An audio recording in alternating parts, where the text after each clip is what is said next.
Buenas tardes.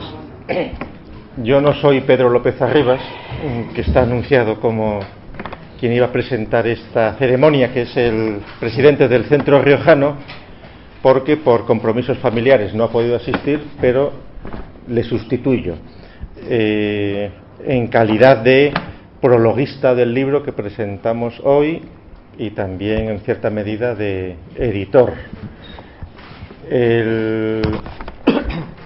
Yo soy Gustavo Bueno Sánchez, Gabriel Albiac y Iván Vélez. Faltan tres. Yo soy prologuista, él es presentador, él es coautor. Faltan otros tres autores, pero que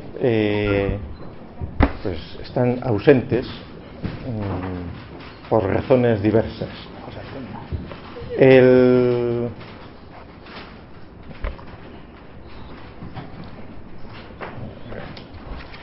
Entonces, esta peculiar presentación de este libro, que se titula Podemos, Comunismo, Populismo o Socialfascismo, es un libro compuesto por 4 textos distintos, diferentes, tampoco son complementarios, son 4 visiones distintas sobre la realidad que es Podemos, que están escritos además por 4 autores que pertenecen a la misma generación en términos de edad que los principales adalides del partido político Podemos, que, como todo el mundo sabe, pues es uno de los éxitos políticos más sorprendentes de los últimos años en España. Es un partido que en poco más de 2 años se ha convertido prácticamente en una alternativa de gobierno. Es decir, es un crecimiento y una consolidación sorprendente. Los 4 autores que participan en este libro, que como les digo son personas que por generación pertenecen a la que en el prólogo se denomina generación del recambio,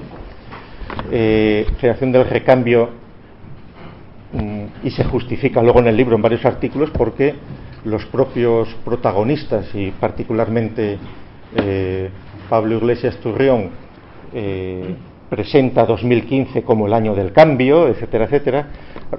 Ahí se producen unas circunstancias curiosas desde el punto de vista del análisis generacional de estos procesos, en el sentido de que efectivamente la generación del recambio tiene el mismo paralelo que tuvo la generación del cambio con respecto a la figura del jefe del Estado. El jefe del Estado sucesor del general Franco había nacido justo el año anterior a que comenzase la edad de la generación del cambio, es decir, don Juan Carlos nace en el último año de la llamada generación del silencio. El actual rey jefe del Estado nació el año antes de que se comience a hablar de la generación del cambio, es decir, el último año de la generación que podemos llamar, para no llamarla del silencio, porque no, pues la generación paralela o la generación que no hizo el cambio. Bien, como saben, de la movida. La movida. Muchos de los de la movida eran de la del cambio, eran más veteranotes ya, pero bueno, sí, en esencia, bien. Y este libro no es un libro que pretenda influir en la campaña electoral ni que pretenda influir en las elecciones, porque, como pueden entender, es un libro que será opacado, ninguneado y neutralizado, que lo leerán.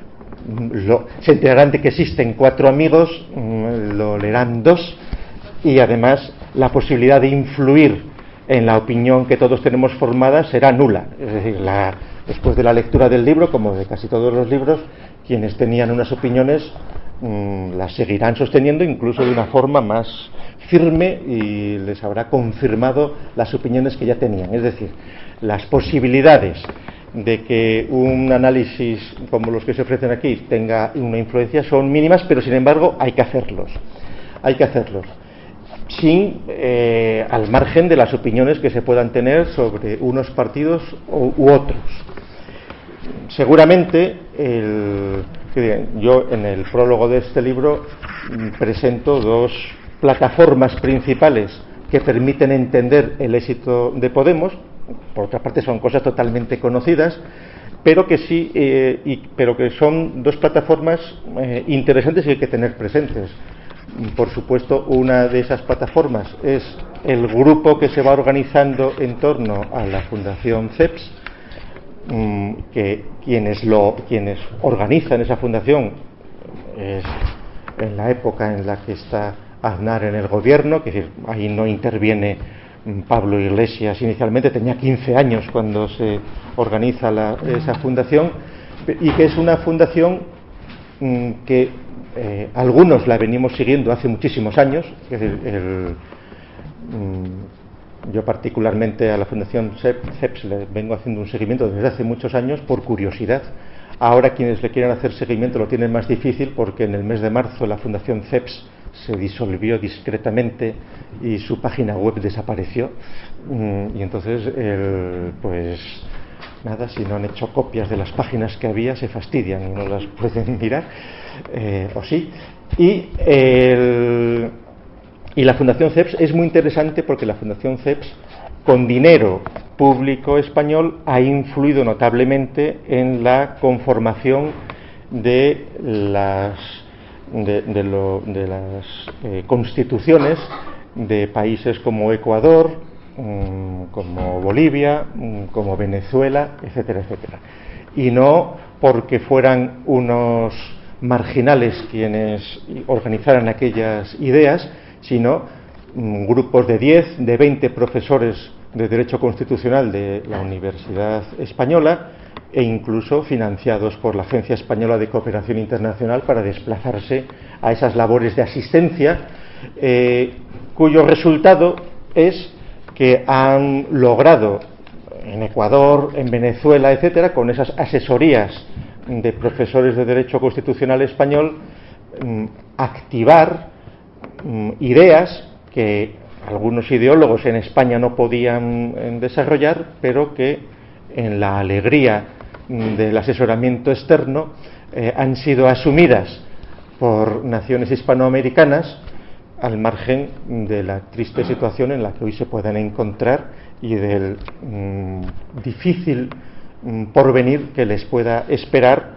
cuando esos componentes ideológicos aplicados a la realidad concreta de esas situaciones vayan avanzando como ya han avanzado abundantemente y como todo el mundo por otra parte conoce.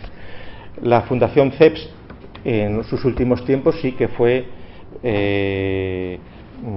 dirigida por buena parte de los nombres que hoy forman parte de la casta podemita, que han sido diputados, que previsiblemente lo volverán a ser después de las próximas elecciones, y que allí encontraron una plataforma aglutinante y una amplia experiencia en asesorar procesos políticos en naciones extrañas, etcétera, etcétera.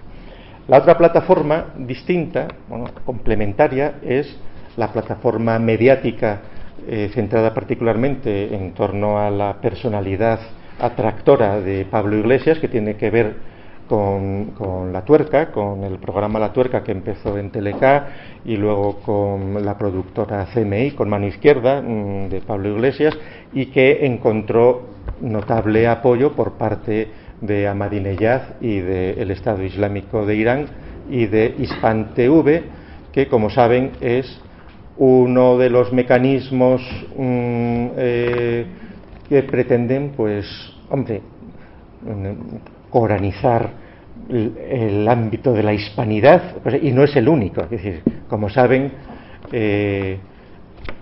Irán financia Hispan TV, Qatar financia Córdoba TV, Hispan TV es más política, podríamos decir, Córdoba TV es más teocrática o religiosa, aunque al hablar de cuestiones de mahometanos, pues las distinciones son difíciles de hacer, y son dos, Córdoba Televisión, aunque se llama Córdoba, está aquí en Madrid y emiten para todo el ámbito de la lengua, y Hispan TV se presentó en público pues hace 3 años delante del comandante eterno presidente Hugo Chávez en la visita que hizo Ahmadinejad a Caracas. Entonces allí se presentó Hispan TV, que muy pronto financió el programa Fora Apache,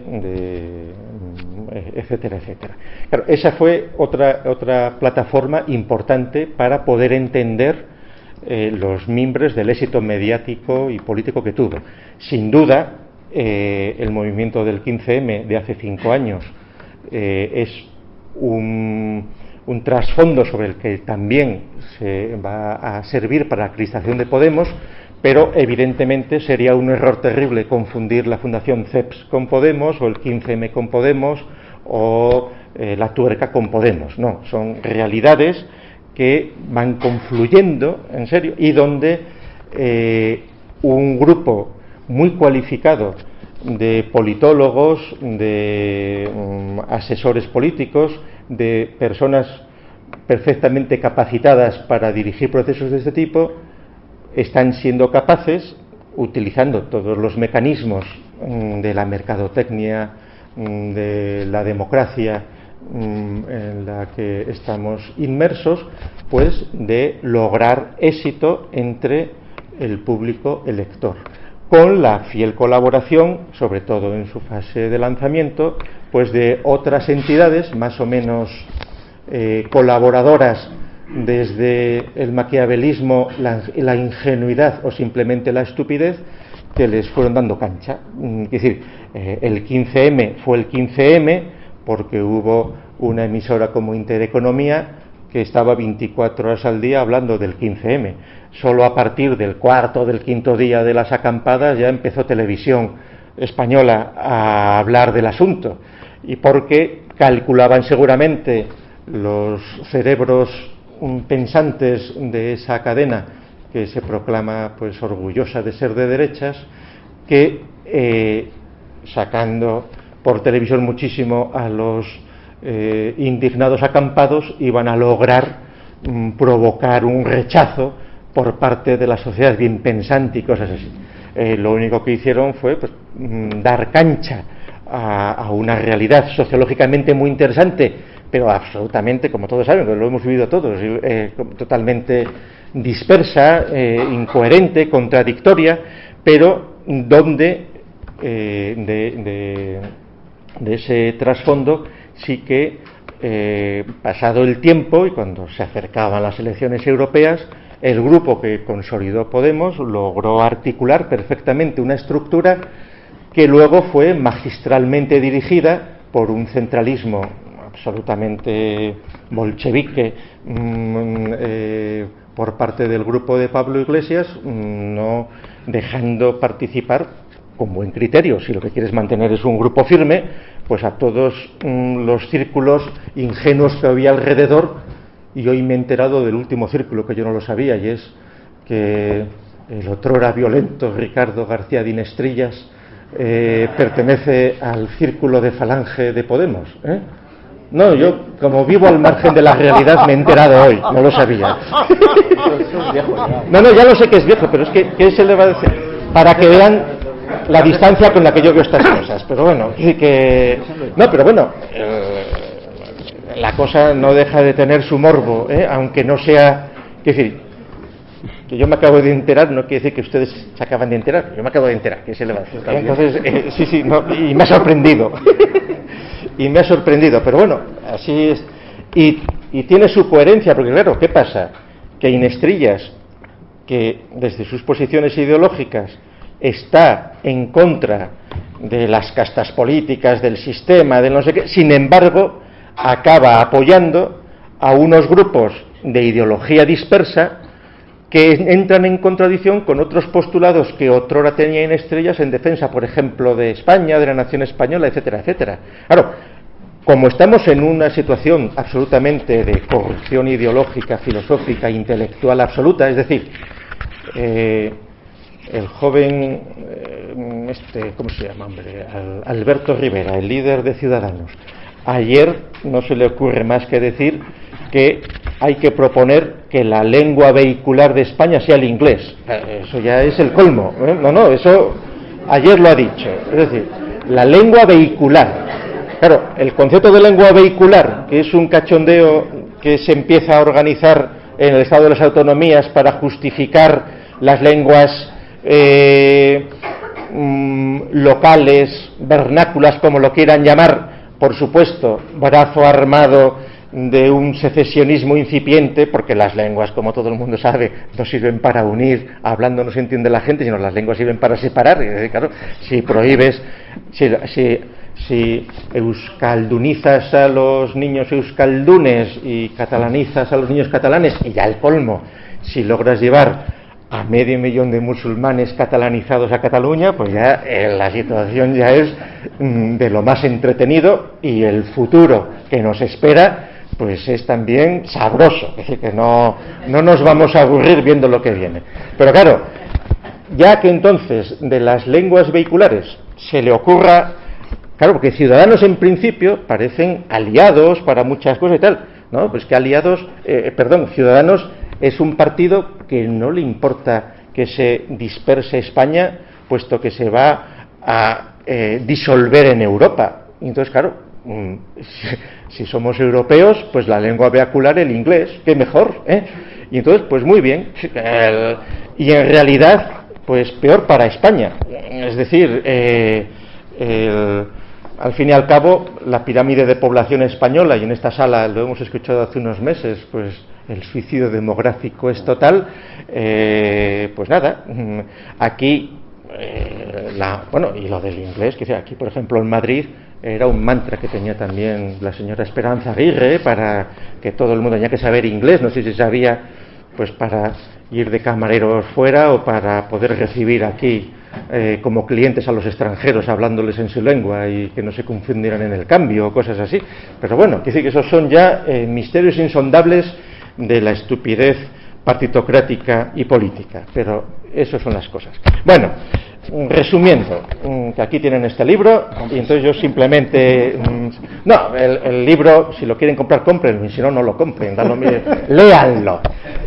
Así, como editor me corresponde decirlo, hemos hecho una edición escasa en soporte vegetal, para los viciosos que les guste las ediciones en vegetal, que como la materialidad del soporte es más cara y esas cosas, cuesta 10 euros, y luego hay una versión digital que cuesta 3 euros, y entonces, pues nada, ahí lo tienen en permeso.es.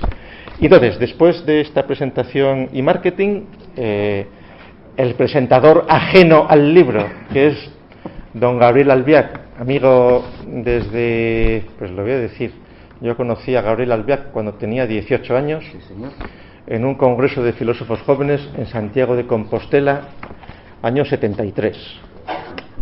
Ahora echen cuentas. Qué barbaridad. ¿Fue aquel en el que declaramos la dictadura del proletariado? Todo, sí. Sí, fue aquel. Vivía el general todavía. Lo votamos, Bueno, Gustavo les acaba de hablar de la generación del recambio. No sé. Claro, si no le he dado el botón, ¿cómo se va a oír? Gustavo les acaba de hablar de la generación esta del recambio, y yo cuando le oía me creía estar oyendo al típico necio de estos de radio, de televisión, que dice: se ha producido un giro de 360 grados. Dice: vale, estupendo, muy bien. El recambio, es decir, la vuelta al punto de partida, que por lo demás, como tú sabes perfectamente, es el sentido inicial que tiene el término revolución. El término revolución es inicialmente un término de carácter zodiacal, más astrológico que astronómico, y solo ya en la década de los 80 del siglo XVIII pasa a primar en el sentido político. Pero bueno, miren, en estos tiempos verdaderamente siniestros, verdaderamente necios, aburridos.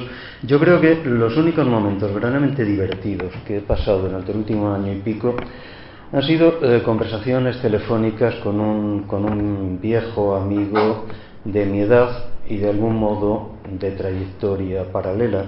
Los dos hemos tenido la misma desgracia, la de ser catedráticos de universidad, yo aquí y él en una ciudad de fuera de Madrid. Los dos hemos tenido la desgracia de serlo en la misma época, y los dos hemos tenido la desgracia de haber tenido por alumnos a los que de algún modo han sido o los ideólogos o los dirigentes de esta curiosa cosa de la cual les habla el libro que tenemos ahora aquí delante. Mi amigo, que es un hombre de salud frágil, me comenta: mira, estoy contentísimo, porque es que hasta ahora pensaba que a lo mejor un día de estos me moría de uno de mis múltiples achaques. Dice: no, que va, me voy a morir de un ataque de risa, oyendo las gilipolleces que dicen todos mis antiguos alumnos, que son ahora los máximos dirigentes de esta ciudad.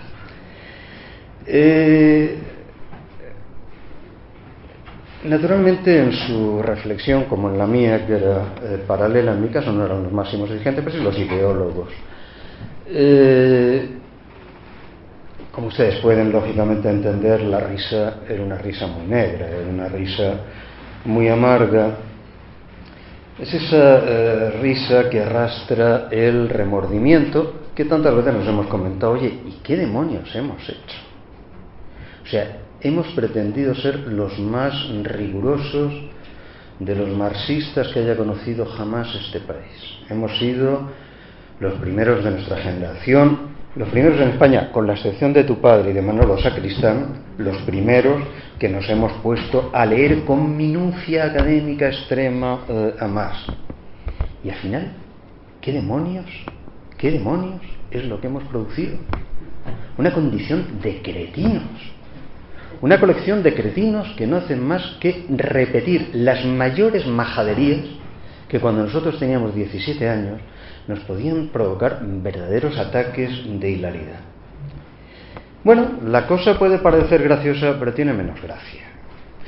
En el fondo, lo que mi amigo y yo estábamos comentando en nuestras frecuentes conversaciones telefónicas es algo que, en un tono un poco menos grosero, más solemne, más académico, formula Steiner en un libro que yo creo que es imprescindible, sobre todo para todos aquellos que se dediquen o se vayan a dedicar a la docencia, las lecciones de los maestros. Libro acerca de la responsabilidad que contrae el docente, lo sepa o no lo sepa.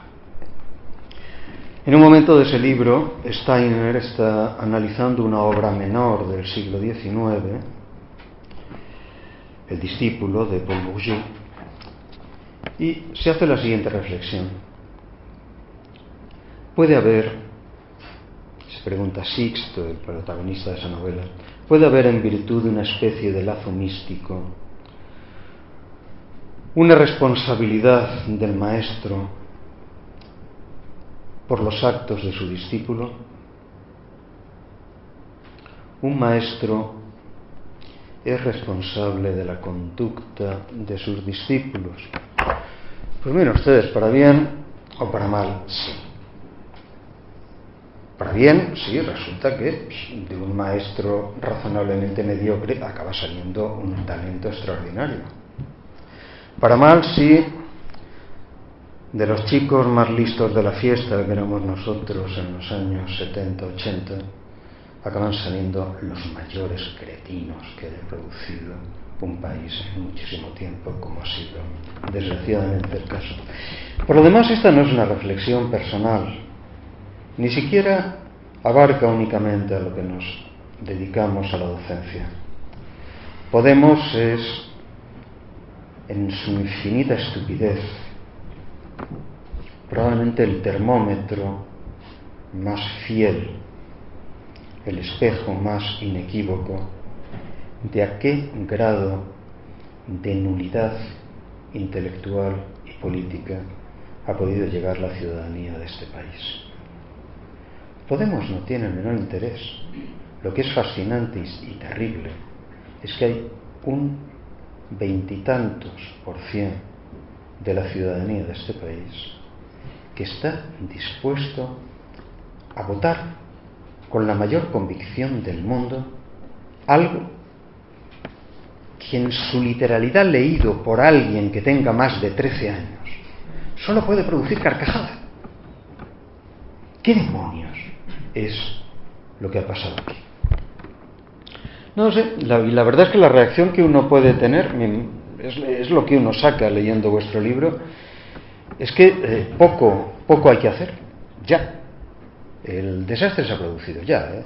El desastre no es que esta gente vaya a ganar o no unas elecciones.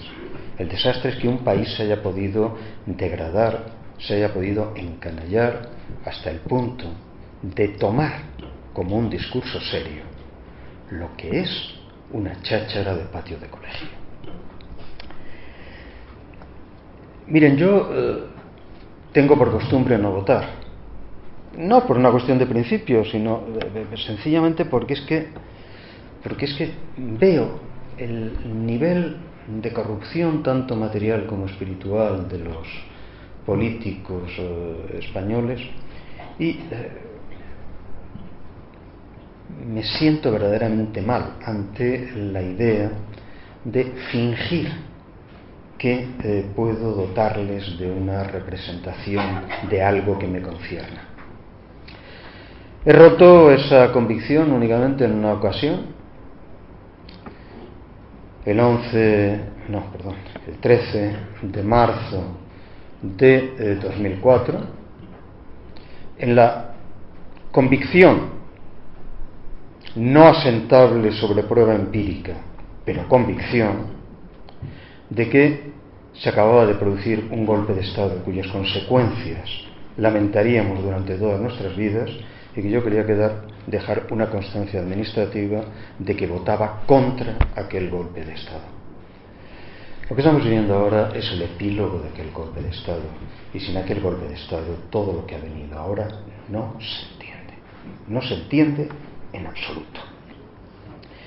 Puede que ahora, en la situación de emergencia que se va a producir el 26 de este mes, puede que ahora tenga que volver a superar mi asco y a tener que volver a utilizar una papeleta simplemente para dejar constancia de que lo que está pasando es una locura, una perfecta locura. No estoy ni siquiera seguro de que vaya a ser capaz de hacerlo, pero miren, estamos ante la situación de emergencia que marca el ascenso de un populismo.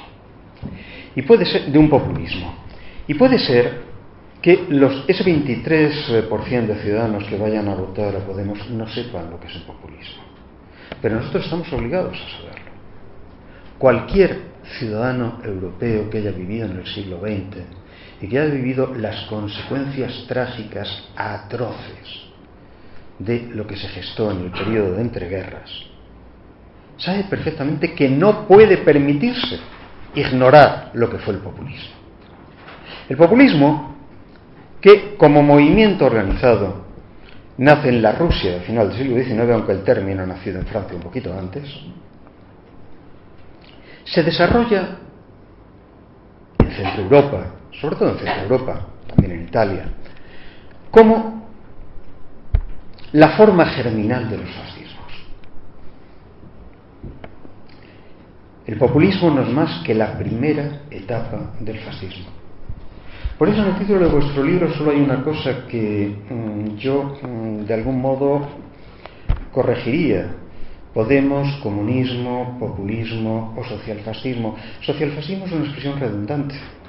El fascismo es siempre socialista. En su versión italiana es una escisión del Partido Socialista Italiano. En su versión alemana, la denominación aparece en el nombre del Partido Socialista Nacionalista Alemán, lo que llamaban nacionalsocialismo. Nacionalsocialismo es un término que al final ha acabado ocultando su etimología. No, es el Partido Socialista Nacionalista de Alemania. Punto. Y aparece en la formación del tercer gran partido fascista, un poquito posterior, hacia el 33-34, que es la escisión del Partido Comunista Francés, que da origen con Doriot al Partido Popular francés. Es increíble, verdaderamente increíble, que después de esa experiencia, de la trayectoria de los populismos, y del coste que para Europa, el coste para Europa ha sido la destrucción de Europa, es una cosa que no podemos olvidar en absoluto, que después de semejante coste se puede hablar alegremente del populismo como una cosa jovial, dicharachera, simpática, pero vamos a ver, bien está que ustedes hayan venido para arruinarnos la vida, como sus colegas venezolanos están arruinando la vida en Venezuela, como sus colegas iraníes han exterminado masivamente a todo aquello que quedaba fuera de las reglas en Irán.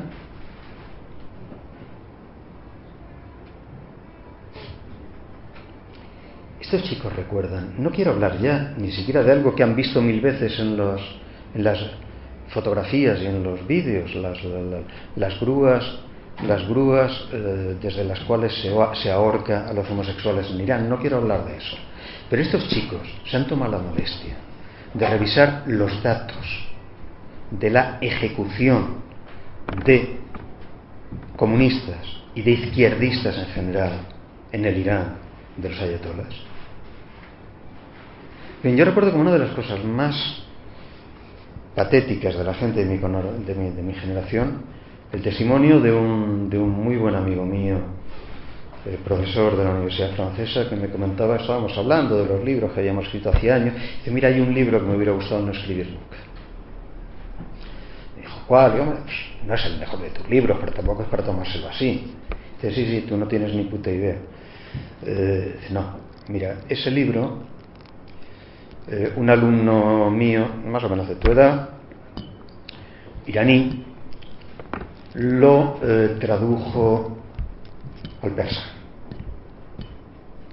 Y sencillamente le costó la vida. Cuando lo juzgaron, lo acusaron de haber traducido a la lengua nacional un libro de carácter marxista. Ese fue el motivo de su ejecución. Y efectivamente yo entendí muy bien a mi colega. Yo hubiera preferido no escribir ese libro. ¿Y quién no hubiera preferido eso? ¿De qué demonios hablamos cuando hablamos de populismo? ¿De qué demonios hablamos cuando hablamos de protofascismo, de forma germinal del fascismo? Pues de dos factores que ustedes encuentran continuamente en el discurso de los populistas españoles, como en el de todos los populistas. En el caso de los españoles, los han heredado vía peronismo y vía chavecismo, pero son dos constantes de esa tradición. Por un lado, lo que se puede caracterizar como la sentimentalización extrema del discurso político. Por otro lado, lo que se puede definir como la modelización teológico-política del Estado.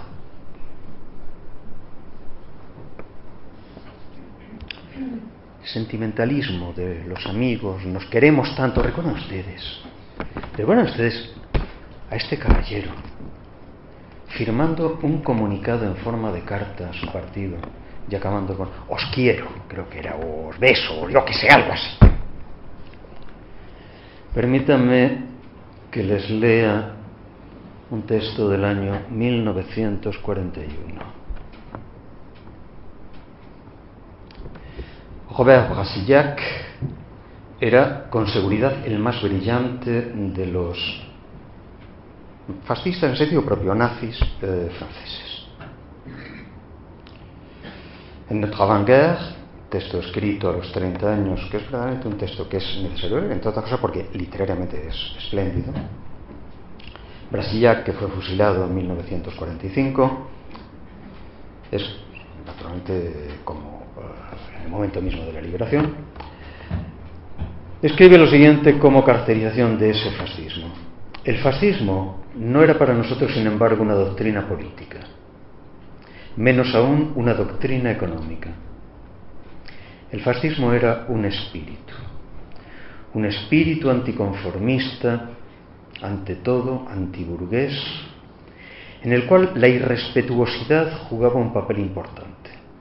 Un espíritu opuesto a los prejuicios, a los de clase como cualquier otro, el espíritu mismo de la amistad que hubiéramos querido elevar hasta la amistad nacional. Os quiero, chicos. El segundo aspecto, la teología política como concepción de Estado. Miren, hay cosas que solo se pueden producir en España. El día en que se forma el Parlamento que se ha disuelto ahora, ¿qué es lo que hacen Pablo Iglesias y Errejón nada más sentarse en su escaño del Parlamento? Enarbolan un libro que les hizo muchísima gracia a todos los periodistas y a todos los fotógrafos que lo fotografiaron convencidos de que aquello era una exaltación revolucionaria fantástica. Y efectivamente el título para un ignorante puede aparecer como una reivindicación revolucionaria fantástica. El libro se llama Teoría del Partisano. Lo firma un tal Carl Schmitt. Son las conferencias que el tal Carl Schmitt dio a inicios de los años 50. ¿Dónde? En el único país de Europa en el que Carl Schmitt podía hablar en público, en la España franquista. Que fue editado ¿por quién? Por la única editorial que en aquel momento podía editar a Carl Schmitt, la editorial del movimiento. Carl Schmitt, ese que los señores Iglesias y Errejón enarbolaban como el instrumento de transformación del Parlamento, Carl Schmitt es el jurista de cámara de Adolf Hitler. Es una cosa inaudita. Eso no puede pasar en ningún otro país europeo. Un político que enarbole, no ya cualquier libro de Carl Schmitt, la teoría del partisano, en un Parlamento europeo, está políticamente muerto. Aquí a todo el mundo le hizo mucha gracia. La foto saliendo aparte, mira qué gracioso, los partisanos. Oiga, que no, que la teoría del partisano es un texto de teoría nazi del Estado. No pasa nada. No pasa nada. Lo que el libro que tienen ustedes aquí les va a tratar de seguir en 4 intervenciones puntuales, pero muy detenidas cada una de ellas, es precisamente esa trayectoria, esa peculiaridad de la trayectoria del retorno al caudillismo. Hay cosas que también efectivamente quizás da la edad, pero ¿tú qué quieres que te diga? O sea, yo no es sencillamente que yo haya sido un militante clandestino a los 17 años. Es que vengo de una familia. Yo nací por accidente, porque mi padre estuvo condenado a muerte en el 39, no lo fusilaron. O sea que yo soy. Lo que me dé esta puñetera vida es un regalo accidental, así que me da exactamente lo mismo. Pero vamos a ver, no hace falta tener esa biografía para saber que la imagen del peronismo en el franquismo es la imagen del único aliado internacional de la dictadura en los momentos más duros de la dictadura. Muy bien, pues ¿cuál es el ideólogo de Podemos. No el ideólogo interpretado, no, el ideólogo reivindicado, y en eso vuestro libro es inequívoco. Usted va siguiendo las citas, ¿no? ¿Cuál es el ideólogo reivindicado explícitamente por Podemos como la base de toda su argumentación? Pues el señor Laclau, que es el ideólogo de la izquierda peronista y del cual nos recuerda Santiago Armesilla al inicio de su artículo en este libro, la tesis estupenda sobre la cual, que efectivamente es la tesis sobre la que funciona todo Laclau. Dice Laclau: a través del peronismo llegué a comprender a Gramsci. Es decir, a través del fascismo llegué a comprender la obra de un pobre hombre triturado en las cárceles fascistas. Estupendo, oiga. Es un acto de cinismo verdaderamente admirable.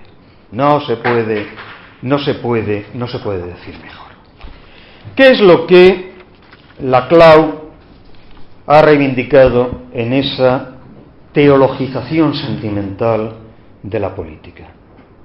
La idea estupenda de que la política solo es una fuerza poderosa cuando se apodera de las masas con la fuerza de una religión, y cuando el líder con la fuerza de una religión, y cuando el líder tiene el peso de un sacerdote. Miren ustedes, todo esto arrancó muy atrás y probablemente ya nadie se acuerda de ello, pero a mí me produjo un auténtico escalofrío, no recuerdo cuándo fue, debió ser hacia el 90 y pocos, cuando un buen día un grupo de pobres campesinos, guiados por un visionario con pasamontañas, se lanzan en el México profundo, con fusiles de madera, al asalto de un cuartel del ejército, y son masacrados. Oiga, aquí a todo el mundo le hizo muchísima gracia, pero muchísima. Aquí a todo el mundo le pareció que era un acto poético fantástico lo de lanzarse a tomar un cuartel con fusiles de madera. Aquí a todo el mundo le hizo muchísima gracia las cursilerías, que serían simplemente cursilerías si no condujesen a la gente a la muerte, de un individuo que se designaba a sí mismo como subcomandante Marcos, y al que, desde luego, el ejército y el poder mexicano toleraban de un modo absolutamente explícito, hasta el punto de dejarle pasearse con el pasamontañas por Ciudad de México. La fascinación española por esa visión mágica, por esa visión religiosa, salvífica de la política, se inició entonces. Luego vendría Chávez, y entre medio vendría una cosa increíble, el islamismo. Oigan, ustedes no sé si habrán pasado alguna vez por esa experiencia, pero yo lo recuerdo y a veces me digo, pero ¿eso ha pasado o me está haciendo un mal juego mi imaginación y mi memoria? Años 90, poco después de la llegada de los ayatolas al poder en Irán. San Sebastián, una señora ilustrada, abertzale muy radical, probablemente muy ligada a los sectores más radicales del mundo abertzale, con un vaso de whisky tal que así en la mano, y explicándome: pues si los americanos no les gustan los ayatolas, algo bueno tendrán los ayatolas. Y claro, yo pensaba, sí, lo bueno que tienen es que como te vean tomándote el whisky, se han acabado tus sufrimientos en esta vida, hija, porque esa pulsión suicida, nos reímos ahora de eso, pero no tiene ni puñetera gracia. No tiene ni puñetera gracia. Pero bueno, ¿cómo demonios se puede estar cobrando de Irán, que ha exterminado hasta el último izquierdista que existiese sobre su tierra?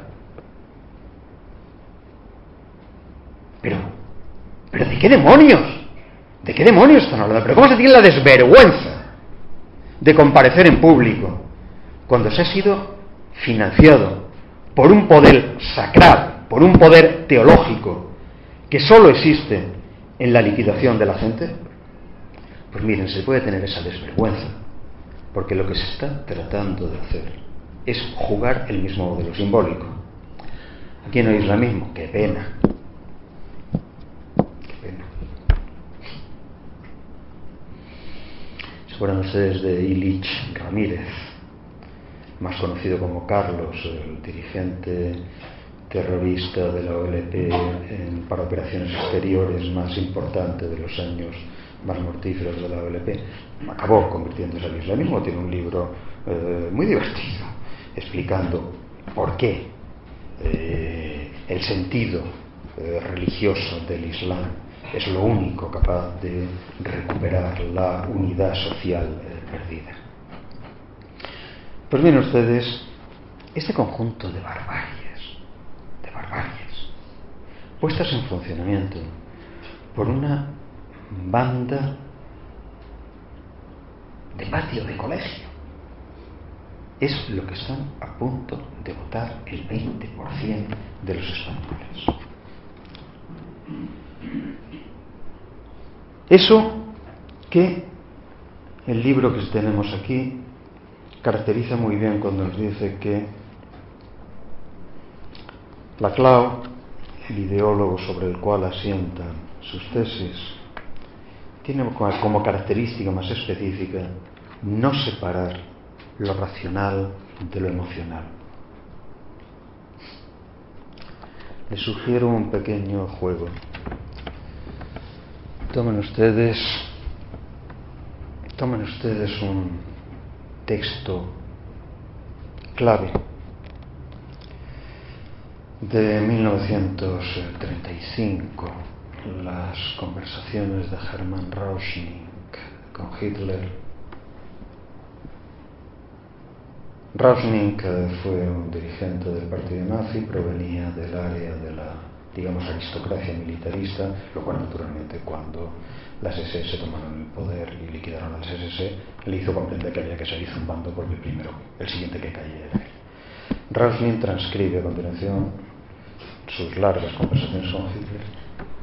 Relean eso con los textos del chico que ama a su gente. Relean eso y entenderán una cosa. ¿Qué es, dice Hitler, lo que está en la base del fracaso del internacionalismo comunista? Que no es emotivo. No se hace política con la razón, se hace política con la emotividad. Bueno, los que nos dedicamos al siglo XVII nos viene inmediatamente a la cabeza el inicio de ese Tractatus Politicus que habla de affectus quibus conflictamur, los afectos por los cuales nos hallamos continuamente sacudidos. Son aquello sin la lucha contra lo cual no hay posibilidad de hacer una política racional. Pero a esta gente la política racional no les interesa. Muchas gracias.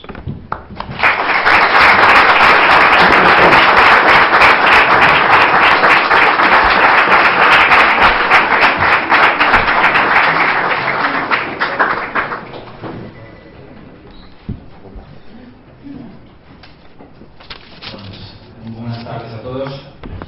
Voy a completar yo la presentación. Invito a uno de los autores aquí presente a unirse a la mesa si le parece, y si no, pues ya tomo yo la responsabilidad de hacerlo. Vamos a ver, aquí ya se han tocado un montón de temas que, como sospecharán los que todavía no hayan leído el libro, pues subyacen pues en estos 4 artículos o 4 capítulos de diferente extensión que configuran el libro, y que les leo rápidamente para situarnos un poco. El prólogo es de Gustavo Bueno Sánchez, como ya se ha dicho, El primer capítulo lo firma José Manuel Rodríguez Pardo y tiene por título El cambio lampedusiano de Podemos. En él pues no les voy a destripar, por supuesto, cada una de las partes. Bueno, pues hace un análisis fino de todo, de una serie de ideas que son ese polígono de fuerzas que acaba dando lugar, o de corrientes o de convergencias, que todas esas metáforas las utiliza Podemos, pues que han dado fruto a esta esta marca política que el día 26 pues se ha situado en el escaparate del mercado pletórico electoral español, y que van a votar, pues al parecer, y para espanto de Albiac y demás, y aparte de Albiac, de alguien más, pues un 20% o quizá un 25%. El segundo capítulo lo firmo yo mismo, se titula Podemos, la leyenda negra y federal catolicismo. Ahora voy a explicar un poquito mi parte, porque es la que mejor conozco, y abrimos en debate si les parece bien. El tercero es de Santiago Javier Armesilla Conde, que conoce muy profundamente el asunto porque se ha movido en un biotopo parecido al de Pablo Iglesias y compañía, en el ambiente universitario del cual ha surgido la casta dirigente de Podemos actual, dejando atrás todas esas convergencias, esos círculos, y hay Inestrillas que se ha quedado un poco por el camino, parece ser. Comprendiendo a Podemos se titula el artículo, o sea, el capítulo de Armesilla, que es el más extenso, por cierto. Y luego finalmente tenemos una visión desde la antigua Nueva España, hoy Estados Unidos mexicanos, de Ismael Carballo Robledo, que es muy interesante porque esa perspectiva que da, pues ver las cosas desde el otro lado del océano, pero dentro de esa parte formal del mundo que se llama hispanidad, pues creo que es enormemente recomendable. Esto por lo que respecta a la estructura del libro. Y por lo que respecta a mi intervención, de la cual les voy a hablar, tengo que decir que el libro, también antes de que se me olvide, quisimos contar con más gente, pero las prisas que ha habido pues han impedido, y algunos otros contratiempos han impedido que fuera un libro con mayor número de plumas, pero bueno, pues creo que es una muestra suficientemente representativa, una analítica medianamente solvente para acometer la crítica de este partido que da título al libro y que deja debajo tres alternativas de etiquetación, digamos, del mismo: comunismo. Yo creo que esa es la menos pertinente, aun cuando en algunos contextos, uno de los cuales yo conozco bastante a fondo, como es Intereconomía, pues es la caracterización que más a menudo se les da, a mi juicio errónea, pero bueno, pues contra las inercias ideológicas no conviene agotarse mucho en combatir. El segundo es populismo y el tercero social fascismo, que me parece a mí, aquí está el editor que me corrija, que es el que supongo que le puso el título, pues es una forma también de polemizar con ese comunismo inicial, porque ya sabemos que esta era la acusación que venía desde Moscú hacia la otra alternativa socialdemócrata, que ahora además parece ser que es la que dicen que tienen. Tengo que decir que ahora lo dicen, y que donde está Albiac hace ya, me parece que 2 o 3 años, yo tuve una mesa redonda con don Juan Carlos Monedero, en la cual aprendí un concepto profundísimo que yo desconocía por no estar en la universidad, que es el de la densidad democrática, que ha degenerado una suerte de urnitis galopante, ¿no? Y él en aquel entonces ya se definió como socialdemócrata, que es una forma a mi juicio, de no definirse, porque yo tampoco sé qué es eso de la socialdemocracia, al menos en el 2016. Como recordará perfectamente, no hay un solo partido de izquierda obrera que no se llame socialdemócrata hasta abril de 1917. Solo en abril de 1917 Lenin propone cambiar la... Sí, pero luego ya después del año 50 y tantos ya empieza todo el mundo a hacerlo, en gran medida. Sí, pero bueno. En fin, bueno, pues eso por dar unos pequeños apuntes. En cuanto a lo que yo me planteé, pues si alguno de ustedes ha leído mis trabajos, pues he intentado pues agarrarme un poco a ellos por la premura en la que se nos planteó este proyecto. La primera alternativa que propongo ahí, o el primer diagnóstico que le otorgo, es el de un partido, o al menos de sus miembros, negro legendario, que es algo muy fácil de detectar en cuanto uno ve un poco esa hemeroteca que tan peligrosa es, o de biblioteca, y en la que tanta presencia tiene Pablo Manuel Iglesias Zurrión, que así se llama el amado líder actual. Pablo Manuel Iglesias es un hombre pues que se ha distinguido por manifestaciones como que él no puede pronunciar la palabra España, el asunto de la bandera así llamada trapo, por tener dentro pues una ideología, bueno, y exhibirla, por supuesto, indigenista, bueno, que me parece inequívoca, y que además, si andamos en la Fundación CEPS, que yo creo que es una fundación pues que por supuesto tiene un recorrido mucho más amplio del que ahora se le quiere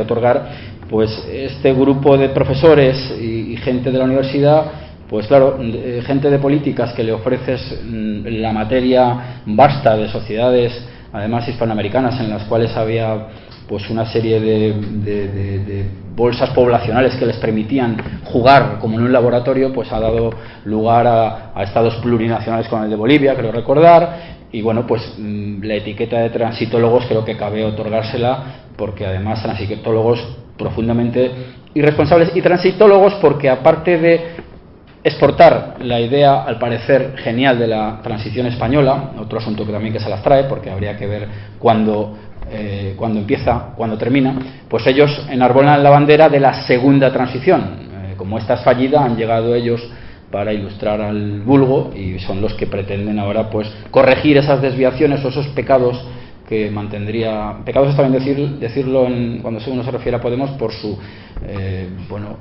afección al nuevo pontífice, por ejemplo. Creo que es una palabra que conviene dejarla sobre la mesa. Y creo que ellos lo que pretenden, o ya lo han dicho, es llevar a cabo una segunda transición que además iría por la vía de la reestructuración nacional, desde mi punto de vista absolutamente desnacionalizadora, y que daría una configuración de Estado plurinacional, que es una construcción que sobre el papel se puede soportar, pero que políticamente entendemos que es tremendamente difícil, y que no deja de ser casi, yo diría, que un ruido. En ese sentido, pues beben también de la leyenda negra en cuanto a una España concebida como prisión de naciones. De hecho, a ellos les gusta mucho utilizar la palabra Estado español, y cuando apelan a patria, ya no es que se alejen de la etimología tan lejana de la tierra de nuestros muertos, sino que la patria la conciben como una especie de capa, no sé si flotante, de derechos de los ciudadanos. Pero claro, en cuanto eso entra en contradicción, en cuanto empezamos a intentar implantar un Estado plurinacional que tendría diversas nacionalidades. En fin, los conflictos son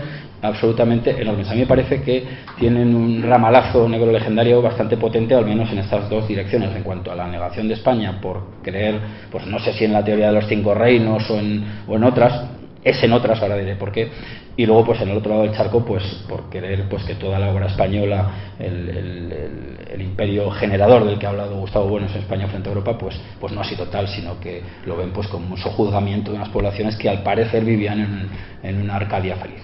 Eso por lo que respecta a la primera parte de mi capítulo. La segunda parte, federal catolicismo, tengo que decir que es una palabra que se le ocurrió al editor en una conversación telefónica que mantuvimos pues hace ya tiempo, ¿no? Hablando de toda esta utilización continua que hay de la palabra o del concepto nacional catolicismo referido al franquismo. Un franquismo que habitualmente se percibe como un monolito que duraría pues en torno a 38 años, 37, 30 y 40 si se quiere redondear, y según el cual pues sería todo pues el tiempo de la caspa, del oscurantismo, etcétera, etcétera, etcétera. Es cierto lo que dice Albiach, que se editó a Carl Smith, pero se hicieron muchísimas otras cosas. Entonces, me parece a mí que el término federal catolicismo es muy útil en tanto en cuanto muchos de los que ayudaron no solo al alumbramiento de la Constitución vigente, sino sobre todo a la posibilidad de una ideología como la actual, tan viscosa, por darle un adjetivo así inmediato, pues estaban trabajando dentro del franquismo, algunos pues en puestos destacadísimos. Y quiero acordarme, por ejemplo, de un hombre muy vinculado al 15M, que ya sabemos que no es Podemos, pero que sí que capitalizó en gran medida Podemos, que era ni más ni menos que José Luis San Pedro. José Luis San Pedro era un hombre perfectamente del sistema, lo que pasa es que tenía un pie en el sistema y otro pie pues vinculado a esos grupos que ya hemos estudiado y que algunas veces ya hemos hablado, que trataron de implantar a través de fundaciones americanas y de la CIA una especie de Estados Unidos europeos que supusieran un dique frente la amenaza soviética, una amenaza que fue tal, sobre todo después de la Segunda Guerra Mundial, y que amenazaba no solamente de forma bélica, sino con ese estado del bienestar al cual hubo que replicar desde el otro lado del Atlántico. Y como digo, pues a esos Estados Unidos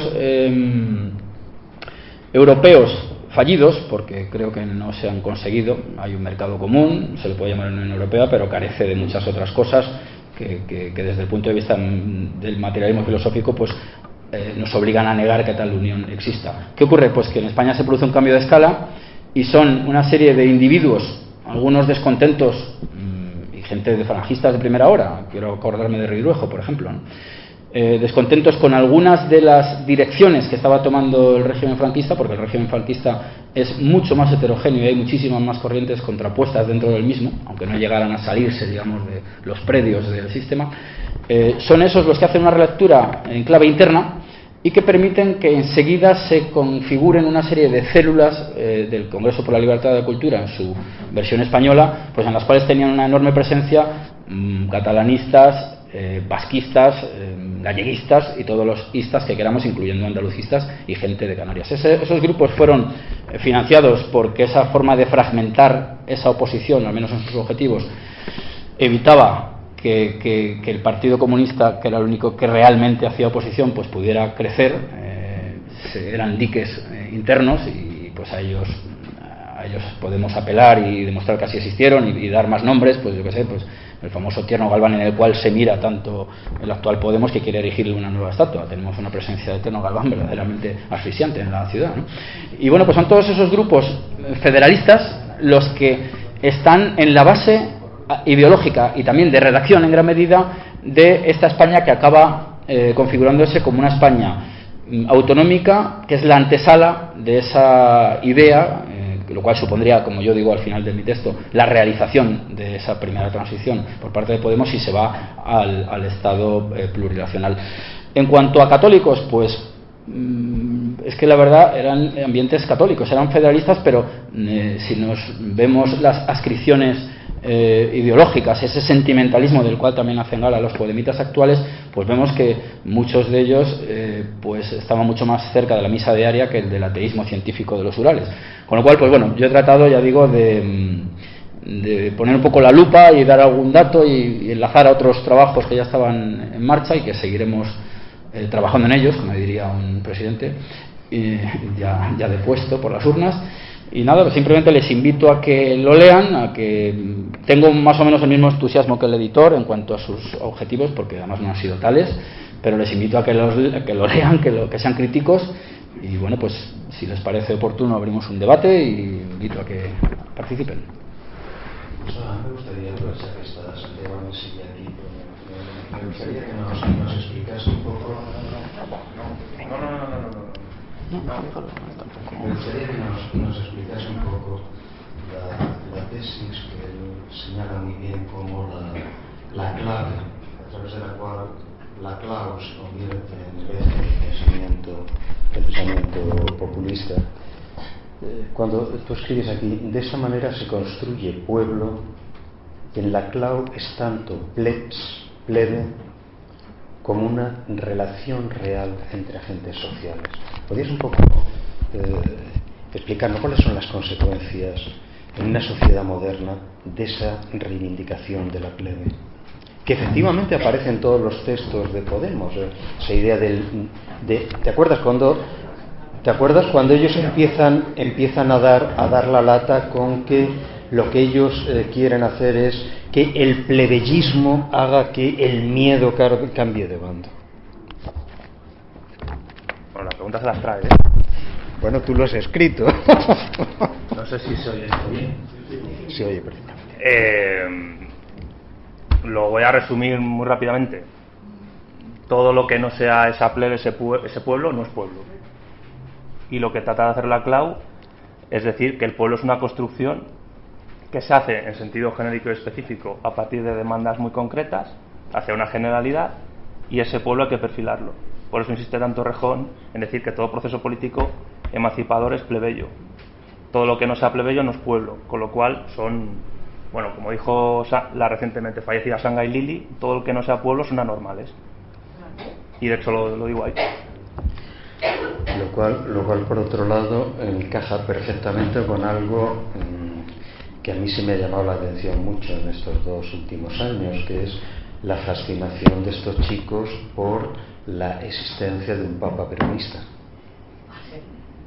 También lo usan instrumentalmente, ¿eh? ¿En qué sentido? ¿En qué sentido instrumentalmente? Yo no he venido a hablar aquí, oye, pero bueno. Hijo, cuando uno escribe... Es que todo lo que tenía que decir está aquí ya. Bueno, pues tienes que responder a quienes te van a leer.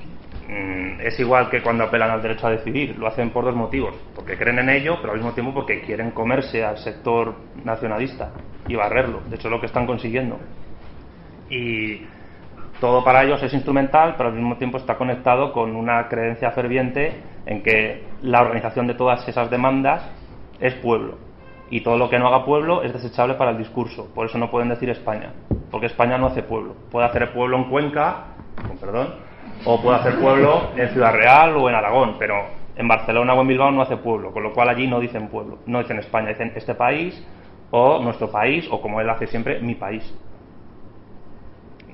Mercadotecnia, pero conjugada con una idea muy concreta que viene de la CLAU. O sea, la CLAU, yo invito a que lean la CLAU. La razón populista. Y yo les invito a que lean su artículo porque es probablemente de las interpretaciones más claras que yo he visto de la continuidad entre el aparato teórico de la CLAU y la práctica política. También ha visto que a lo mejor no pasan de la mitad del libro de la CLAU, ¿eh? Eso es posible. Que es casi tan pesado como Pierre Bourdieu. Sí. Pero bueno. Y peor escrito. Sí.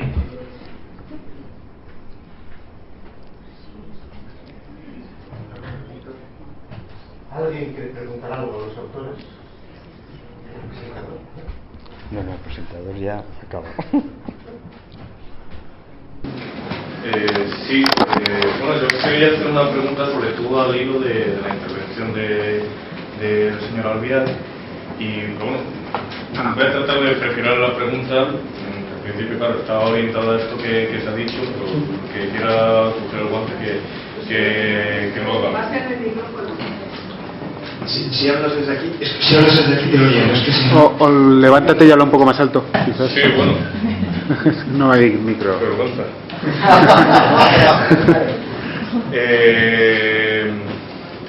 Aquí se ha estado hablando de populismo, se está hablando, digamos, de que se está ejerciendo, digamos, lo que son unos métodos demagógicos, etcétera, por así decir, hablando mal y pronto, ofertando, pues precisamente en un mercado electoral o que sea, carnaza barata o algo por el estilo, en el sentido de persiguiendo pues una escalada en el poder político, etcétera.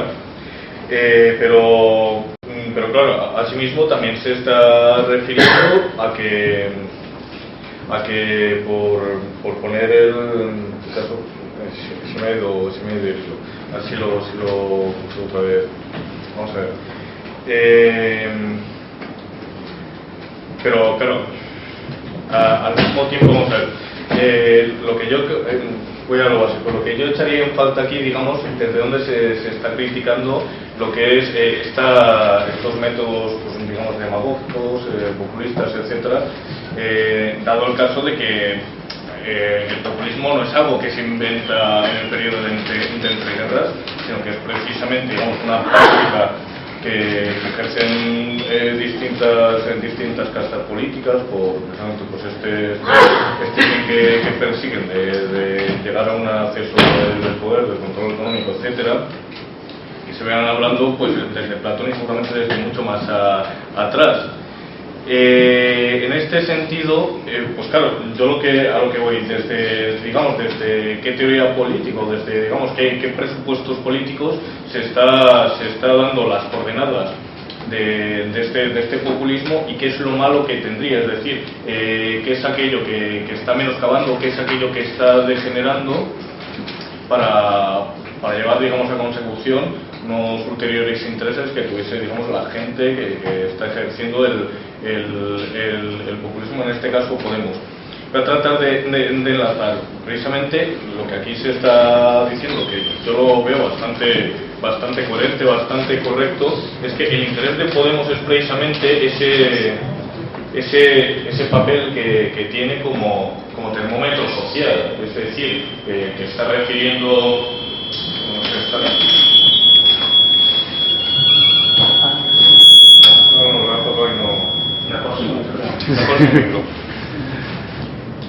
estoy yo no llevo ¿qué estoy diciendo?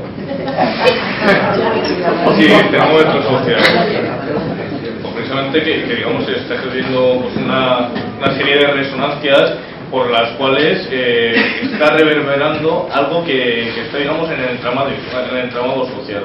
Aquí yo creo que sería preciso hacer pues un análisis de cuál es ese entramado, pues porque precisamente lo que está a simple vista es esa incoherencia, digamos, entre las partículas que conformarían toda esta masa, toda esta materia incongruente entre sí, que al fin y al cabo son, digamos, el conjunto de proclamas políticas de las cuales se hace eco Podemos, y sin embargo que las puede aglutinar en una expresión política, pues precisamente con aspiración a un gobierno político, pero haciendo, digamos, jugando en la misma dinámica, sí, a lo mejor en relación con ese emotivismo, haciendo el mismo tipo de política, el mismo tipo de propaganda, de otra manera, quizá más efectiva o sobre otros sectores de la población que puede estar haciendo, por ejemplo, el Partido Popular, el Partido Socialista.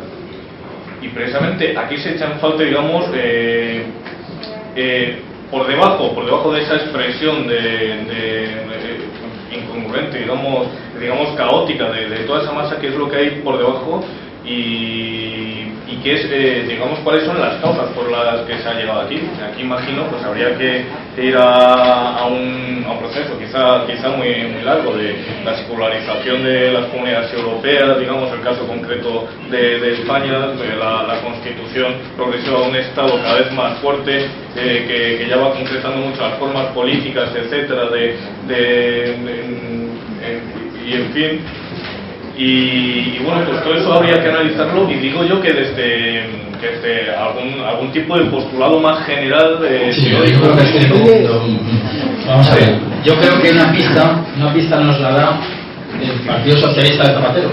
Es decir, muchas de las cosas que se están diciendo pues se dijeron en los días posteriores en los que tuvo que meter la papeleta en la urna. Es decir, que muchísimas cosas se lanzaron ahí. Y no olvidemos también, a mí me parece que es interesante también tenerlo en cuenta, el artículo de la Mesilla aporta bastantes datos, cómo se genera, ¿no? Al margen del asunto ideológico, cómo se genera estructuralmente Podemos. No olvidemos que son una serie de corrientes gremiales en cierto modo, que luego van ellos atando hasta llegar a configurar un partido político. Pero yo creo que ideológicamente muchísimas bases de la viscosa ideología que enarbola hoy Podemos, pues se pueden rastrear en el zapaterato. Me parece que hay muchas, no digo las únicas, pero desde luego unas cuantas.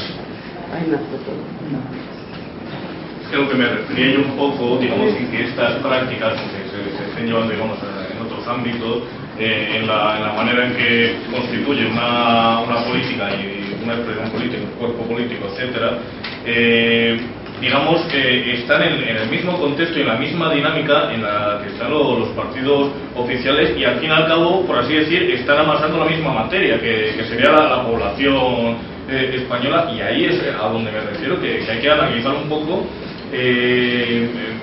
cuál es, para empezar, se puede seguir hablando por poner el caso de pueblo español o de España, de lo que compone España, es decir, porque precisamente por estas expresiones parece que solo hay pespuntes de cosas que, bueno, tienen en común casi lo casual, que están en el mismo sitio. Además, si me permites, hay un factor exclusivo muy importante, a mi juicio, y está en el grueso electoral que tiene Podemos, entre los 20 y los 45 años más o menos, ¿no? Yo creo que no se puede entender el fenómeno de Podemos sin las sucesivas reformas educativas que ha habido en España desde los 70 hasta ahora. Cualquiera que pueda hablar con un estudiante universitario medio se puede dar cuenta, por cómo tienen muchos el cerebro destrozado, imbuidos de ideas posmodernas, pues qué tipo de votante van a tener. Hay un factor también determinante que les diferencia del resto, Puede que otros partidos también utilicen lo emocional para llegar a la gente, eso se ha usado desde siempre. Bueno, si uno se lee el libro Stalin el Grande de Anselmo Santos, verá que, por cierto, para mí me parece una obra maestra de la teoría política ese libro, lo digo ya de paso. En ese libro cuenta cómo, para enardecer a los soldados del Ejército Rojo, el Partido Comunista de la Unión Soviética sacaba la orquesta sinfónica en las ciudades para que toquen y les motivara, como si tuviesen una banda sonora para luchar contra los nazis, ¿no? Y eso también es emotividad. Para mí el problema no es la distinción entre lo emocional y lo racional. Para mí el problema es los fundamentos que hay detrás de Podemos para manejar lo emocional y lo racional. Yo en mi parte he incidido en una cosa que me parece esencial y que tiene que ver con el posmarxismo, que es la fuente filosófica de este partido, por vía de la Clau, Chantal Mouffe, su mujer, Slavoj Zizek y muchos otros más. Bueno, Zizek con pinzas, pero también. Y es... no me quiero poner pedante al decir esto, pero hay una negación explícita de la dialéctica como elemento que permite estudiar la historia de las sociedades humanas y las sociedades políticas. La Clau considera que la dialéctica es una superchería pura y dura, y que es lo que sobra básicamente del marxismo. Dice que el marxismo empezó a entrar en barrena desde la ideología alemana, y lo que hay que hacer es recuperar el vitalismo de la Segunda Internacional y profundizar en la democracia liberal, radicalizándola, porque eso es hegemonía y estrategia socialista, que es un libro que escribió este matrimonio. La Clau, por cierto, murió en el 2014 en Sevilla, y es un libro que habla de hegemonía. La estrategia socialista no habla nada realmente, pero bueno, es el título que tiene y ya está. Y al negarle la dialéctica, lo que hacen es reducir la política a la construcción de grandes relatos, de mitos. Y entonces la historia de la política es la historia de la sucesión de mitos que un pueblo u otro asume o no. Y de ahí yo cito a Atilio Borón, que es un sociólogo argentino, que yo creo que da en el clavo. Al reducir toda la historia de la política a la construcción de mitos y de grandes relatos, es como si la gente que estuviese explotada en el feudalismo o en el esclavismo, hasta que no surgiera el cristianismo o la Ilustración, es que no sabían que estaban explotados. Y entonces con eso juega Podemos. Hasta que Podemos no surgió, la gente no sabía que estaba mal. Es decir, es lo mismo. En resumen, Podemos inventó el agua. Es lo que ellos venden. Otros partidos no venden eso. Otros partidos venden que ellos, bueno, pues han hecho lo mejor o peor, o son los mejores, o los otros son los malos. Pero Podemos lo que está vendiendo es que ellos son el camino, la verdad y la vida, y que con ellos empieza la historia y antes no había historia. Y eso viene, entre otras cosas, por la destrucción completa de la dialéctica propia del materialismo histórico, porque no son materialistas históricos. O sea, que yo cuando veo, el otro día me vi a pobre Imaz Vélez hablar con García Serrano en la radio, las caras que ponía el hombre, porque el otro llamaba bolchevique a Pablo Iglesias, por el amor de Dios. Yo soy muy expresivo. No, ya, pero claro, con una persona así, pero, no sé. Pero es que, vamos a ver. Que si quieres arroz catalino. Por completar a lo mejor, incluso, porque yo también lo he sostenido como provocación, pero tiene su punto de verdad, yo creo. Tienen algunos componentes de ciertas corrientes, voy a matizar todo lo posible, de Falange, tienen bastante que ver con Podemos, me parece a mí.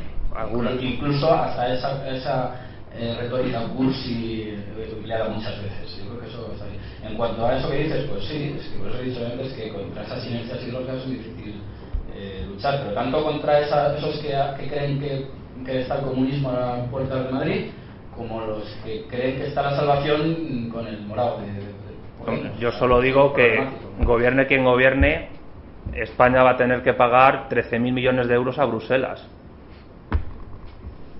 Y yo, no sé, voy a ponerme en plan maldición gitana, pero como Pablo Iglesias sea presidente del gobierno y le toque una huelga general como la que hay en Francia ahora, le quiero yo ver a él ahí funcionar, a ver qué hace.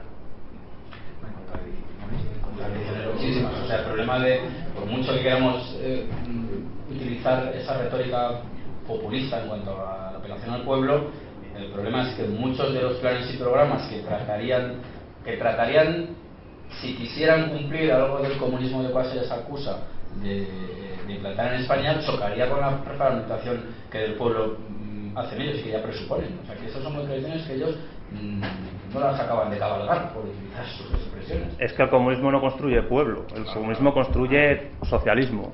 Ellos construyen pueblo porque están más cerca del Volksheim que de la dictadura del proletariado. Pero si Exacto, por eso es imposible construirlo. Pero ellos dicen que ellos son la única clave para que esos trocitos se armonicen, por eso hablan de seducción. Sí, que lo seduces. Núcleo radiador y todo por eso. eso es tan disparatada la crítica que se está haciendo desde los media de presentar este acuerdo entre Izquierda Unida y Podemos como una especie de frente popular. Miren ustedes, el único precedente de lo que han hecho Izquierda Unida con Podemos, el único precedente, es el pacto Molotov-Ribbentrop.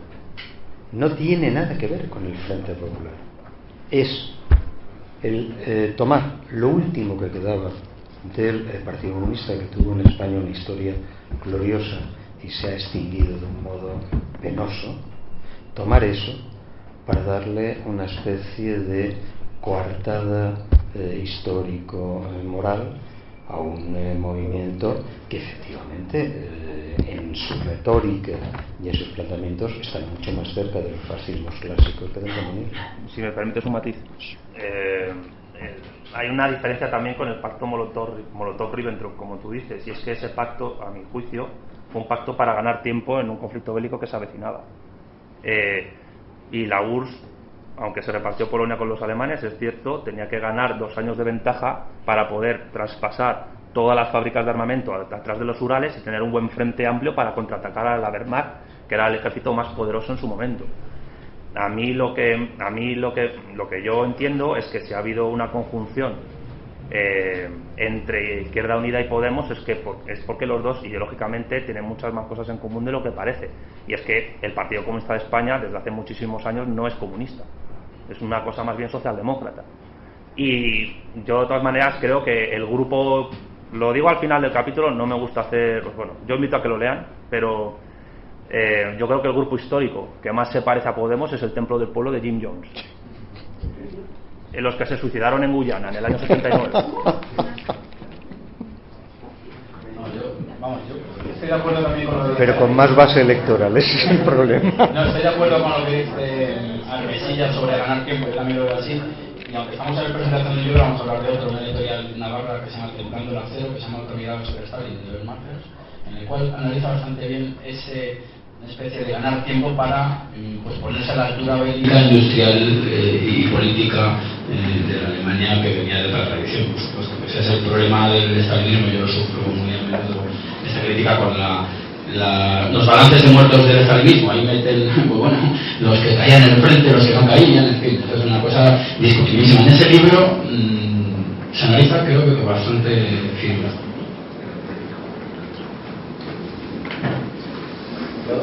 Sí, sí.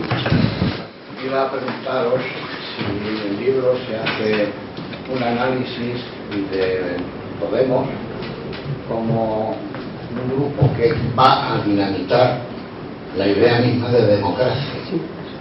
Es decir, es que me parece que no, bueno, yo no lo he oído, no se ha insistido en el hecho de que, bueno, evidentemente la democracia se opone a la democracia representativa, la democracia con separación de poderes, etcétera, se opone realmente a cualquier tipo de demagogia populista, porque esto significa ni más ni menos que entrar en el poder por la puerta falsa, bajo, digamos, la pátina del populismo, de que la gente lo sigue, con la adhesión emotiva de la gente, etcétera, etcétera, apoderarse del Estado e imponer un totalitarismo. De manera que entonces yo creo que habría que descubrir, desenmascarar justamente este proyecto de Podemos como un intento de, digamos, de toma del poder bajo un aspecto pseudo-democrático, demagógico, pero que inmediatamente que consiguiera ese poder, porque lo que haría sería una política totalitaria de supresión de cualquier tipo de pautas democráticas, de libertad democrática. De manera que el antídoto al populismo o al Podemos es la democracia representativa, donde los ciudadanos eligen en cada distrito a sus diputados y además tienen que dar cuenta periódicamente a esos diputados. Entonces, yo es que no he oído que, digamos, este análisis crítico de Podemos desde el punto de vista democrático, que esto sí que sería una verdadera revolución Esto sí que sería una segunda, no una segunda transición, sería dar el salto desde el franquismo realmente a un periodo nuevo de política. Bueno, nada más. Yo por mi parte no hago ese análisis porque no lo veo de esa manera como usted, y me explico. Podemos puede tener un discurso democratista radical, pero a nivel de la democracia formal representativa no la va a alterar realmente mucho. Si quiere un ejemplo práctico del presente donde pasa eso, tiene la Grecia de Siriza, donde un partido político o una coalición de partidos que ha llegado al poder defendiendo postulados democratistas, pero que se ha tenido que atener al formalismo propio del sistema político griego, además se ha tenido que atender a lo que le ha impuesto Bruselas también. Y de hecho ahora mismo el gobierno más neoliberal de Europa es Grecia. Las medidas más antiobreras de toda la Unión Europea son las griegas. Y ahora mismo, de hecho, está en las encuestas, que son hay que tomarlas como una foto fija de un momento determinado, pero Nueva Democracia está volviendo a adelantar a Podemos. Yo incluso me mojo, si quiere. Yo considero que si en algún momento los del Hogar Social Madrid, que sacaron gente hace poco por Madrid, tuviesen un partido político, un buen porcentaje de sus votantes vendrían de Podemos. No tengo ninguna duda. Porque además, un momento, déjeme que acabe. Porque además pasa una cosa, y es que Podemos se ha cargado toda la movilización en las calles que ha habido durante los últimos años por la crisis económica. Y al desmovilizar la calle, una gente que estaba dormida desde hace mucho tiempo ha sacado 5.000 tíos y tías a la calle, enarbolando una idea de España que no es ni católica ni nada, es nacionalsocialista, y que están esperando su momento para poder tener un partido político. Y el caldo de cultivo del fascismo es la socialdemocracia, históricamente.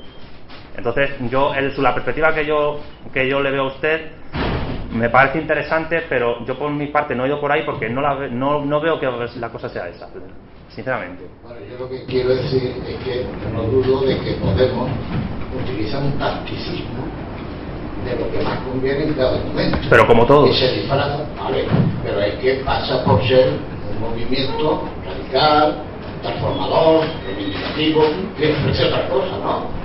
Por lo menos eso dicen, ¿no? Entonces, por ejemplo, Bruselas no impide que se haga en España una democracia representativa como en Inglaterra, por distritos donde los ciudadanos puedan elegir a sus diputados. Eso no lo impide Bruselas para nada. Y ni impide tampoco Bruselas hacer una separación real de poderes. Eso no lo impide Bruselas. Eso es la democracia. Lo que no se puede utilizar es la democracia para decidir si España es un Estado plurinacional o no lo es, porque es una falsa propuesta. Puesto que España es lo que es históricamente, eso no se puede decidir ni por mayoría ni por nada. El problema es que ellos quieren partir de la cosa. Pero escúcheme, caballero, si me permite. Podemos quiere partir del ordenamiento jurídico constitucional actual para precisamente realizar una transformación plurinacional, porque la Constitución lo permite. Y aparte, la democracia formal que usted comenta es perfectamente compatible con decisiones de Bruselas, que no vota aquí nadie, y otro ejemplo que va a venir en breve y que se va a aprobar es el TTIP. Ningún español tiene capacidad para decidir sobre el TTIP, ni ningún japonés sobre el TTP, y se van a firmar. Se va a firmar el espacio geopolítico, mercantil más grande e inmenso de la historia. Y ni usted, ni yo, ni Podemos tiene capacidad para decidir sobre eso. ¿Quién lo va a aprobar? ¿Quién lo va a aprobar? El gobierno de turno, porque no le quede más remedio. En Europa y en España, ¿quién lo va a aprobar? Todos los países de la Unión Europea lo van a firmar, todos. Es antidemocrático. Pues nada, salga a la calle contra el TTIP, le invito a ello. Bueno, hay que empezar y hay que terminar, y al final esto... Estoy liando parda, pero...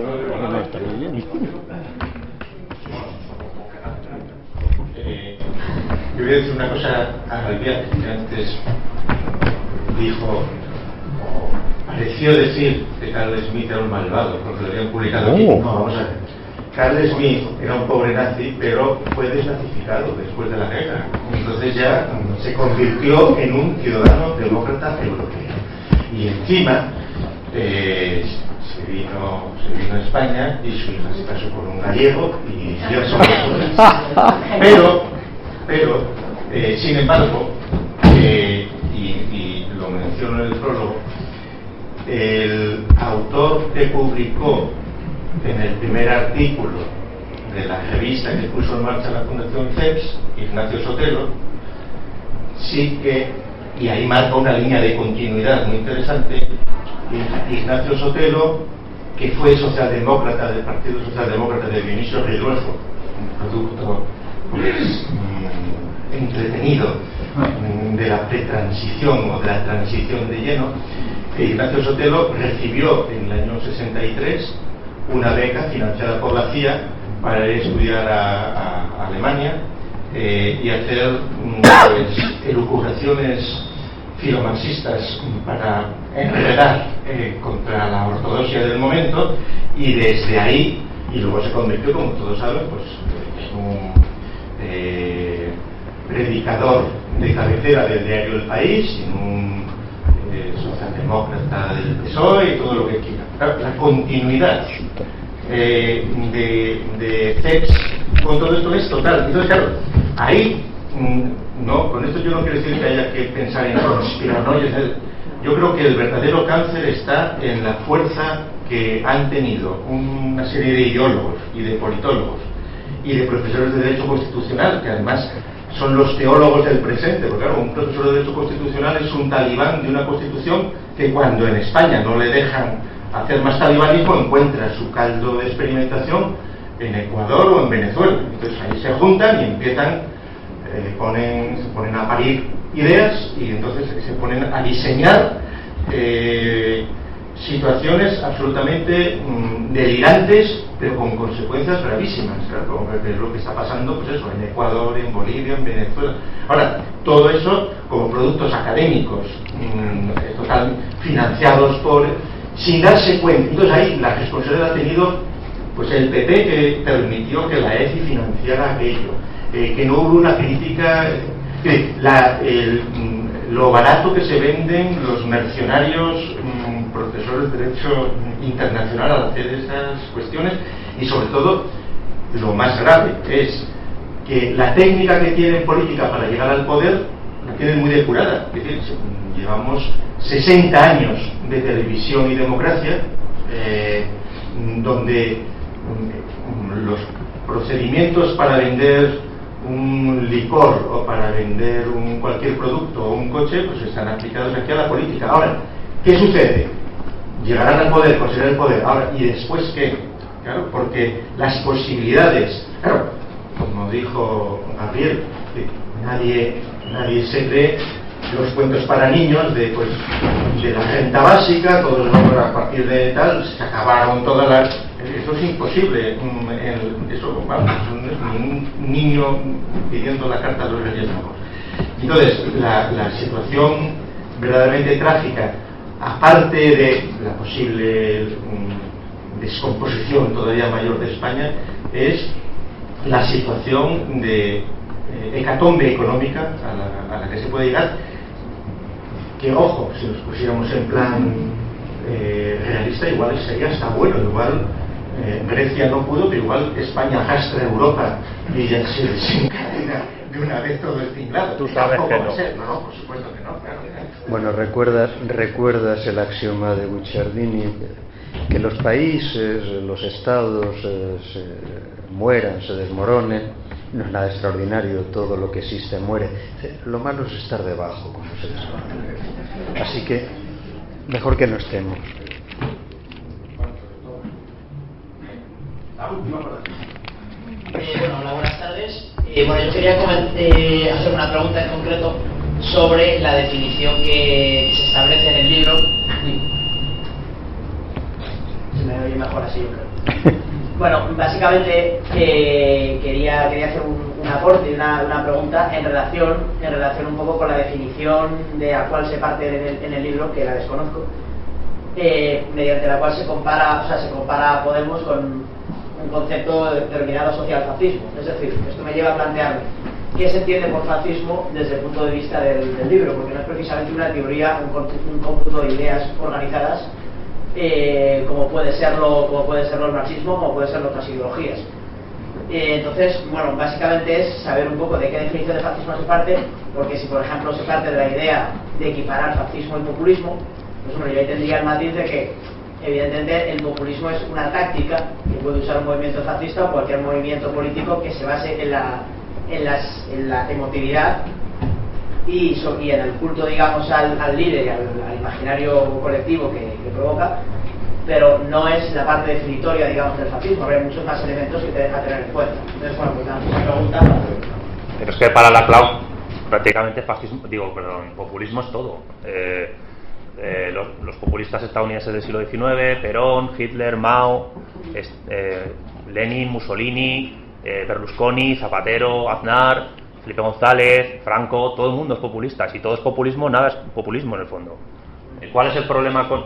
Es que no se habla de fascismo en el libro, vamos, yo me lo he leído las partes de los otros compañeros y yo no veo... Además, socialfascismo es un término muy concreto que no es sinónimo de fascismo. El problema que existe ahora en la actualidad es que fascista se ha convertido en un insulto. Pero claro, para un politólogo, un historiador, eso es risible, ¿no? Porque llamarle a alguien fascista es como llamarle, yo qué sé, hijo de puta. Y no... Realmente, cuando se quiere ofender a alguien, se llama fascista. De hecho, una vez... Juan Carlos Monedero me comentó que una vez iba con la moto por la glorieta de Neptuno, la de Tipo de Madrid es Neptuno, ¿no? Neptuno, y le adelantó un coche que casi le tira y llamó fascista. Bueno, nada,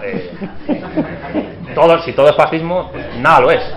Claro que me hace gracia, porque cuando aparezcan los fascistas de verdad, la gente se va a quedar descolocada, pero socialfascismo es un término histórico que se utilizó desde la Tercera Internacional de la Comintern para definir la política de los partidos socialdemócratas que se habían alejado y habían renegado de la Revolución Rusa y que previamente habían apoyado la intervención en la Primera Guerra Mundial y que Lenin llamó socialchauvinistas y que habían dado pie al crecimiento en Italia del movimiento fascista de Mussolini y de los camisas pardas en Alemania, de Hitler, y se les llamó socialfascistas.